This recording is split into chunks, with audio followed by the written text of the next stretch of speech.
Luna Maya belak-belakan puji Maxime Boutir, menyenangkan di dekatnya. Kedekatan antara aktor Maxime Boutir dan aktris Luna Maya sudah menjadi rahasia umum. Keduanya sering terpergok tampil berdua di berbagai kesempatan. Belakangan, keduanya juga nampak meluangkan waktu menonton konser Suga BTS.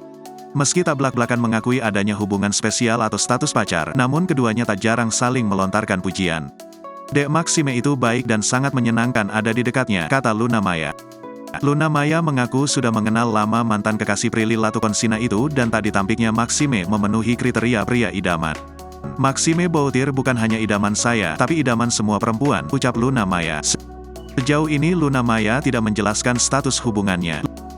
Luna Maya hanya tersenyum setiap kali ditanya apakah sekarang sudah punya kekasih atau masih betah menyandang status jomblo. Sekalipun usianya kini menginjak 39 tahun, Luna Maya tidak mengkhawatirkan statusnya yang belum menikah. Luna Maya hanya tersenyum setiap kali ditanya kabar kedekatannya dengan Maxime Boutir.